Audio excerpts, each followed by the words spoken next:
Points to be remember. Okay, तो first point जो है, generally the name of the set is given using capital letters. मतलब हमेशा कोई भी सेट्स का नेम कैपिटल लेटर में ही डिनोट किया जाता है। Sets always denoted by capital letter. For example देखिए यहाँ पे जैसे सेट ऑफ नेचुरल नंबर्स, मतलब सेट्स के एलिमेंट्स हमेशा कर्ली ब्रैकेट में लिखे जाते हैं और सेट्स हमेशा कैपिटल लेटर से डिनोट किया जाता है। जैसे कि फॉर एग्जांपल यहाँ पे है सेट ऑफ नेचुरल नंबर, तो यहाँ पे जो एन है वो कैपिटल है। यहाँ पे देखिए सेट ऑफ होल नंबर्स, यहाँ पे जो डब्ल्यू है वो भी क्या है, कैपिटल है। यहाँ पे देखिए सेट ऑफ इंटीजर्स इस सेट का जो नेम है आई, ठीक है, आई से डिनोट किया है, तो ये भी क्या है, कैपिटल। आप जो है सेट्स को ए टू जेड में से कोई भी एक लेटर यूज करके उसको डिनोट कर सकते हैं। द मेंबर और elements of the set are shown by using the small letters, ठीक है, एबीसी, मतलब ऐसे डैश डैश डैश। यहाँ पे देखिए, मतलब यहाँ पे बोला है कि किसी भी सेट्स के मेंबर या फिर एलिमेंट्स, ओके, सेट्स के जो ये मेंबर रहते हैं, सेट्स के अंदर के जो मेंबर्स है उसी को हम एलिमेंट्स बोलते हैं, ठीक है। ये भी क्या है, सेट एन के एलिमेंट्स है। ये क्या है, ये नंबर्स, ये भी set set of whole numbers के क्या है, एलिमेंट्स है। ओके, जो मेंबर्स रहते हैं सेट के वो क्या रहते हैं, एलिमेंट्स रहते हैं। तो यहाँ पे क्या बोला है, द मेंबर और the elements of the set are using by small letters. मतलब सेट्स के जो एलिमेंट्स रहेंगे वो हमेशा स्मॉल लेटर से ही डिनोट किए जाएंगे। ओके, जैसे कि फॉर एग्जांपल ये जो सेट है, okay, set A is a set of letters of the word T. Okay, letter of the word T, मतलब ये टी इस वर्ड के लेटर का एक सेट है। तो यहाँ पे देखिए ये जो एलिमेंट्स है, ये एलिमेंट्स स्मॉल लेटर में यूज किए। तो ये सेकेंड पॉइंट में वही बोला है कि सेट्स के एलिमेंट्स या फिर मेंबर हमेशा स्मॉल लेटर से डिनोट किए जाएंगे, स्मॉल लेटर से रिप्रेजेंट किए जाएंगे। ओके, थर्ड पॉइंट जो है, if A is an element of set A then we write as a belongs to A. मतलब ए अगर सेट ए का एलिमेंट है तो हम इसको कैसे रिप्रेजेंट करेंगे, A belongs to A. If A is not an element of set A, मतलब ये सेट ए का मेंबर नहीं है, तो हम उसको कैसे रिप्रेजेंट करेंगे, ए इज नॉट बिलोंग्स टू ए। ये टी जो है, ये टी एलिमेंट्स बोलो या फिर इसको या फिर मेंबर बोलो, T is an element of set A. मतलब टी ये लेटर सेट ए का एलिमेंट है या नहीं, अगर हमें लिखना है तो हम कैसे लिखेंगे, टी ये सेट ए का एलिमेंट है, इसको लिखेंगे T is an element of set A. Okay, अगर सपोज मुझे लिखना है कि आर ये सेट ए का एलिमेंट नहीं है, तो हम कैसे लिखेंगे, R is not an element of set A. इस तरीके से आप लिखोगे। तो students, there are two types of method for writing sets. इस मेथड से कोई भी एग्जांपल सॉल्व करने के लिए आपको इसके कुछ पॉइंट्स जो है वो ध्यान रखना जरूरी है। ओके, तो लुक हियर, क्या बोला है first point, in this method we write all the elements of set in curly bracket. मतलब लिस्टिंग मेथड और रोस्टर मेथड में आप कोई एग्जांपल, कोई सेट्स लिखते हो तो उसके एलिमेंट्स हमेशा कर्ली ब्रैकेट के अंदर ही लिखे जाएंगे। For example set of natural number के जो भी एलिमेंट्स है, तो हम सेट्स जो है कैपिटल लेटर से डिनोट करते हैं और सभी एलिमेंट्स जो है 1 2 3 एंड इनफाइनाइट है तो डैश डैश डैश। ओके, तो देखिए यहाँ पे सेट कैपिटल लेटर से डिनोट करते हैं, हमने पॉइंट्स लिखे थे। ओके, यहाँ पे और फर्स्ट पॉइंट क्या बोला है कि लिस्टिंग मेथड में कोई भी सेट्स के एलिमेंट जो है कर्ली ब्रैकेट के अंदर ही लिखेंगे। Okay, in this method we write all the elements of set in curly bracket. तो इस तरीके से जो भी सेट्स के एलिमेंट्स लिखोगे आप इस मेथड में, वो कर्ली ब्रैकेट के अंदर ही होना चाहिए। इस मेथड में भी और सेकंड मेथड में भी आप लोगों को कोई भी सेट्स के एलिमेंट्स लिखना है तो वो कर्ली ब्रैकेट के अंदर ही आपको लिखना है। सेकंड पॉइंट है students, each of the elements is written only once and separated by comma. मतलब जब भी आप सेट लिस्टिंग मेथड से सेट्स लिखते हो, रिप्रेजेंट करते हो, तो एक तो पहले वो उस सेट्स के सभी एलिमेंट्स कर्ली ब्रैकेट के अंदर होने चाहिए, एंड सेकंड थिंग कि हर एक एलिमेंट ओनली वन टाइम से लिखना है आपको, और सेपरेटेड बाय कॉमा, कॉमा देखिए लिखना है। फॉर एग्जांपल यहाँ पे बोला है the set of odd numbers between 1 to 10। जैसे यहाँ पे 1 to 10, मतलब मैं यहाँ पे सेट का नेम दे देता हूँ, सेट ए। कोई भी लेटर यूज कर सकते हो आप सेट डिनोट करने के लिए, लेकिन वो लेटर जो है कैपिटल होना चाहिए। ओके, 1 to 10 के ऑड नंबर, मतलब आपको 1 भी नहीं लेना है एंड 10 भी नहीं लेना है। इसके बीच के जितने भी ऑड नंबर्स रहेंगे उसको आपको क्या करना है, सेट लिखना है। तो सपोज यहाँ पे देखो 1 2 3 4 5 6 7 8, 9 एंड 10। तो यहाँ पे 1 एंड 10 के बीच के हमें ऑड नंबर्स लेना है, तो 1 भी कंसीडर नहीं करेंगे और 10 भी कंसीडर नहीं करेंगे, इसके बीच के ऑड नंबर्स। तो स्टूडेंट्स ऑड नंबर्स मतलब क्या होता है, which is not divisible by 2, मतलब जो नंबर्स 2 से डिवाइड नहीं होते ऐसे ही नंबर्स को हम ऑड नंबर्स बोलते हैं। तो यहाँ पे क्या है 3, 5, ठीक है, 7 एंड 9, ये नंबर्स जो है 2 से डिवाइड नहीं होते, मतलब ये ऑड नंबर्स है, तो उनका सेट लिखना है, the set of numbers between 1 to 10। तो लिस्टिंग मेथड में कैसे लिखेंगे 3, 5, ठीक है, 7, 9। ओके, यहाँ पे देखिए कि फर्स्ट पॉइंट क्या बोला था कि सभी एलिमेंट्स कर्ली ब्रैकेट के अंदर होने चाहिए। सेकंड पॉइंट क्या बोला था, each of the elements is written only once, मतलब हर एक एलिमेंट्स, जितने भी एलिमेंट्स है इसमें, मतलब 1 और 10 के बीच में जितने भी ऑड नंबर्स है वो हमें एक ही बार हमने लिखे, रिपीट नहीं हुए, एंड उसको हमने लिख के कैसे कॉमा देके लिखे। तो यही आपको लिखना है। The order of an element, third point क्या बोला students, the order of an element is not important, okay, but it is necessary to write all the elements of the set. मतलब लिस्टिंग मेथड से अगर आपको set लिखना है तो order important नहीं है, बट सीक्वेंस मतलब आप किसी भी सीक्वेंस से लिख सकते हो एलिमेंट्स, लेकिन उस सेट में जितने भी एलिमेंट्स है वो पूरे आने चाहिए, एक भी मिस नहीं होना चाहिए।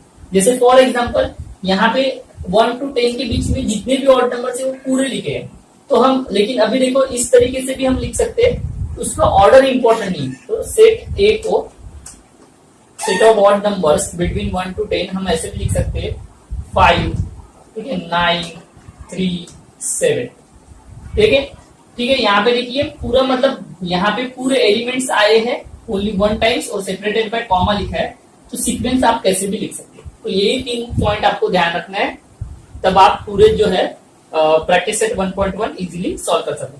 मैं और अनदर एक एग्जांपल बता देता हूँ ताकि और आपको अच्छे से ये 3 पॉइंट समझ जाएंगे, ठीक है।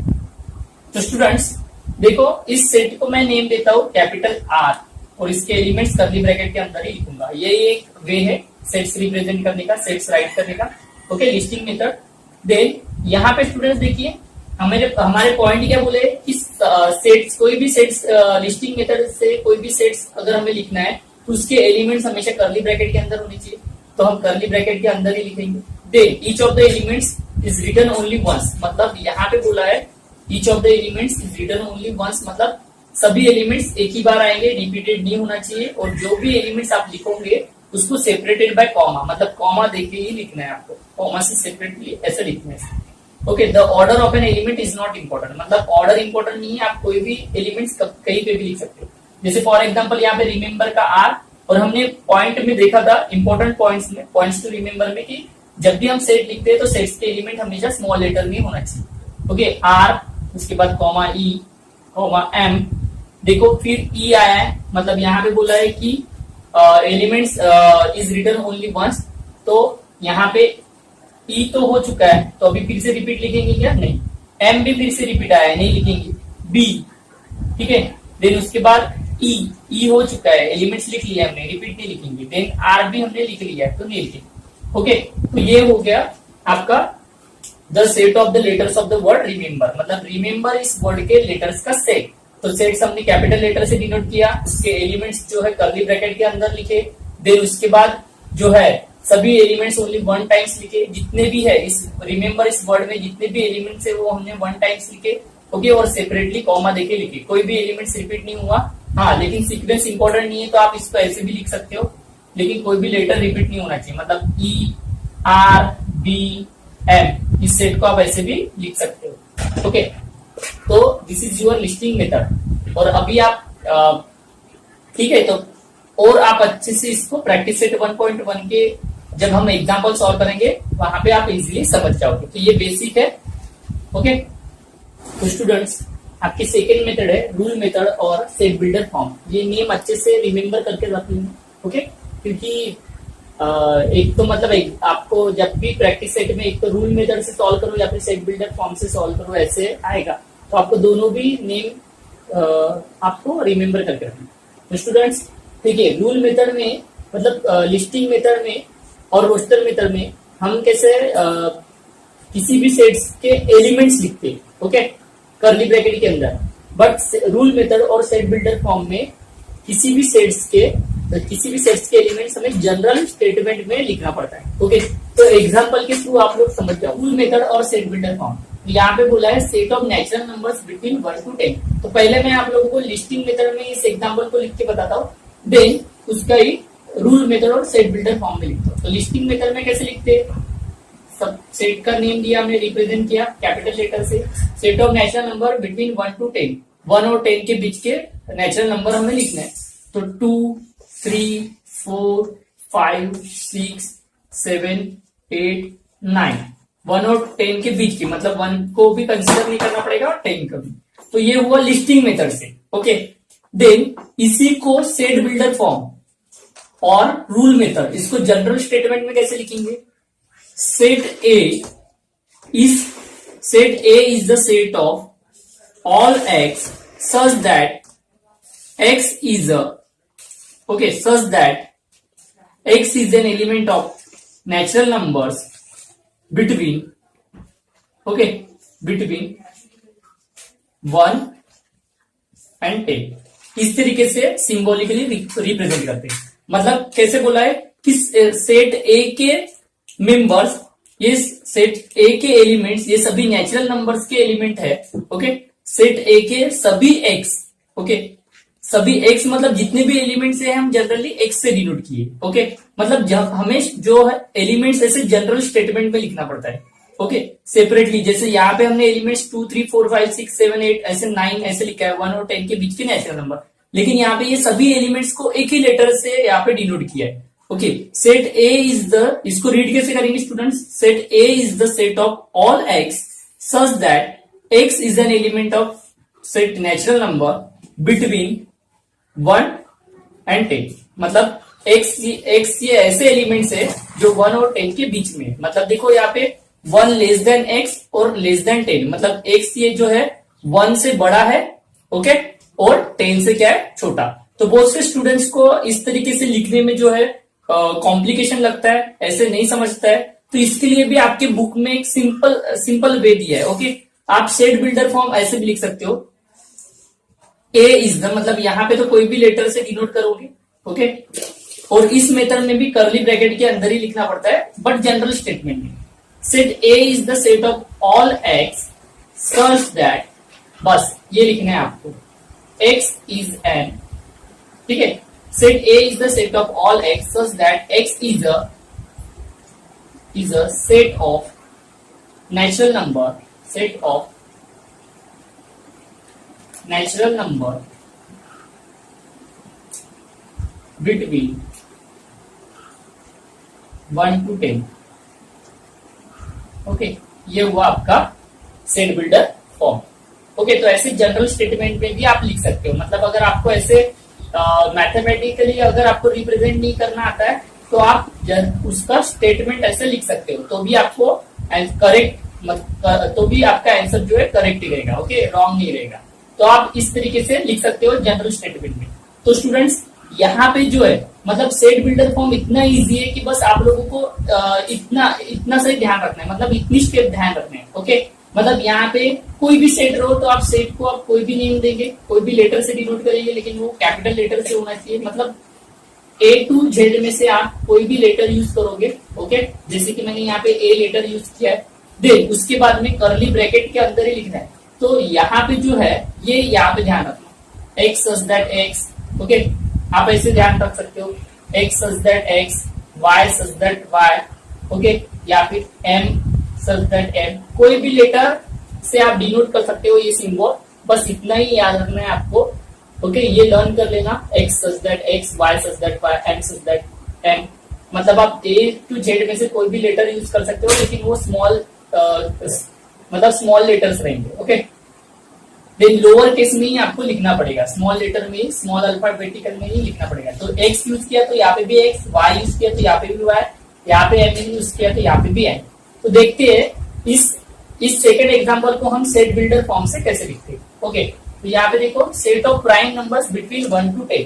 तो स्टूडेंट्स आपको प्रैक्टिस सेट 1.1 सॉल्व करने से पहले सभी आपको जो बेसिक कॉन्सेप्ट है, इवन नंबर्स क्या होते हैं, ठीक है, नेचुरल नंबर्स क्या होते हैं, होल नंबर्स क्या होते हैं, इंटीजर्स क्या होती है, पॉजिटिव इंटीजर्स किसको बोलते हैं, नेगेटिव इंटीजर्स किसको बोलते हैं, देन इवन नंबर्स क्या, प्राइम नंबर्स क्या, ऑड नंबर्स क्या, ये आपको सभी को आना चाहिए। ओके, तो प्राइम नंबर मीन्स होते हैं ऐसे नंबर जो खुद से ही डिवाइड हो सकते हैं, डिवाइड बाई इटसेल्फ, और वन से या फिर खुद से ही डिवाइड होते हैं, मतलब किसी भी टेबल में वो नहीं आते, ऐसे नंबर को ही हम प्राइम नंबर बोलते हैं। तो ऐसे नंबर का सेट लिखना है। फॉर एग्जाम्पल यहाँ पे पहले नंबर बताता हूं मैं आपको, 1 2 3 4 5 6 7 8 9 एंड 10। तो स्टूडेंट्स यहाँ पे देखिए 1 और 10 के बीच भी लिखना है, मतलब 1 को भी कंसीडर नहीं करना है और 10 को भी नहीं। प्राइम नंबर, तो प्राइम नंबर मीन्स मैंने ऐसे नंबर्स बोला था जो ओनली उसी नंबर से डिवाइड होते हैं। तो 2 सिर्फ ओनली 2 के टेबल में आता है। ओके, 3 भी 3 के टेबल में आता है, 5 भी 5 की टेबल में आता है, 7 के टेबल में आता है। ओके, तो ये है प्राइम नंबर्स, मतलब ये किसी भी, ये सिर्फ ओनली खुद से ही डिवाइड हो सकते हैं, दूसरे टेबल में नहीं आएंगे। तो ऐसे ही नंबर को हम बोलेंगे प्राइम नंबर्स। ओके, तो इसका सेट हमें सेट बिल्डर फॉर्म में लिखना है। ओके, तो कैसे लिखेंगे, तो आप सेट को कोई भी कैपिटल लेटर से डिनोट करना है, जैसे कि मैं यहाँ पे बी से डिनोट करता हूँ और कर्ली ब्रैकेट के अंदर ही लिखना पड़ता है। तो B is the set of all y such that y is the set of prime number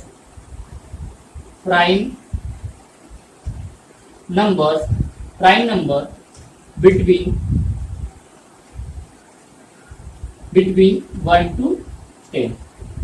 तो स्टूडेंट्स ये हुआ आपका सेट बिल्डर फॉर्म। ये सेट बिल्डर फॉर्म में जनरल स्टेटमेंट लिखती है। तो आपको क्या याद रखना था, बस सेट का नेम देना है और ये वाली स्टेप को याद रखना है, बाकी जो ये सेंटेंस है एज इट इज।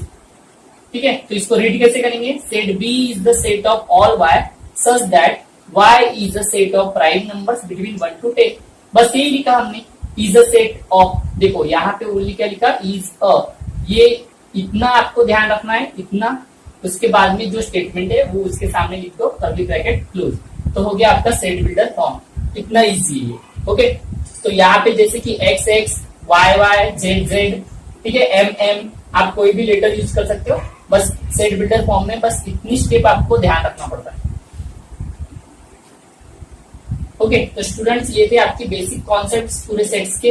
इसके बाद ये अगर आप अच्छे से पूरा समझ गए तो आप प्रैक्टिस सेट 1.1 इजीली सॉल्व कर सकेंगे। ओके स्टूडेंट्स, अगर वीडियो आपको पसंद आया होगा, ठीक है, वीडियो अगर अच्छा लगा हो तो लाइक कीजिए, सब्सक्राइब कीजिए और देन आप अपने फ्रेंड्स को भी शेयर कर सकते हो, ठीक है, ताकि उनकी भी स्टडी हो सके।